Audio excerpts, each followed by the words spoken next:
Hey guys, welcome to The Daily Athlete. This is episode number 18. Today we're going to talk about foods and food ratings, health ratings, all the other stuff that comes out with food. So with most ratings, they're going to be wrong in terms of not giving you the correct advice on whether you should be having it or not, okay? So different types of ratings and health ratings will be based on different things in terms of the different products. So most of the time they'll be based on calories, okay? So having a lower calorie count versus a high calorie count. So anything with high calories is deemed to be unsafe and dangerous, and everything with a low calorie count is good, go for it, have as much as you want. The thing is with this, not all calories are equal. So if we're having a product which has calories in it, but it's predominantly made of sugar, then that's going to have negative effects in terms of how our body digests it, in terms of energy and how much sugar we're putting into our body on a daily basis, which does make it difficult to be able to pick foods.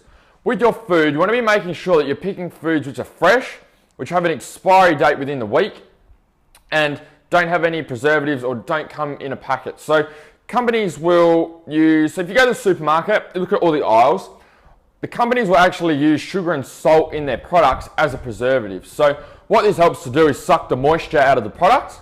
Whenever you suck the moisture out of a product, we dehydrate it. But that also means that it's going to take a lot longer for that product to expire. So I'm sure you've all seen the McDonald's burger that's been sitting there for 10 years and they've got them the photo of it 10 years later. It looks exactly the same as it did 10 years ago. It's because it's pumped full of preservatives, sugar, salt to be able to preserve the product, take the moisture out of the product so that it doesn't go moldy and doesn't go off.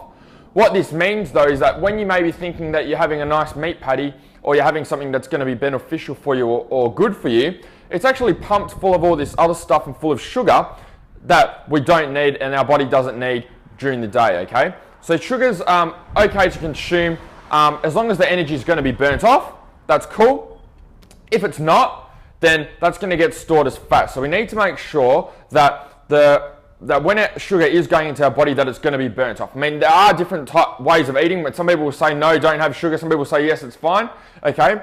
If you don't want to restrict yourself too much, it's okay to have natural sugar, say from fruit, as long as that's going to be burnt off and used as energy. Okay. If it's not, then it's going to be get stored as fat. It's going to hinder your performance. You're not going to feel as good during the day. You're not going to be as energetic. Okay. So in terms of food ratings, I would try to not spend all your time looking at food ratings. Just stick to fresh produce that has an expiry date within the week and not in 5 years' time. So take that into account next time you go shopping, and we will see you for the next episode.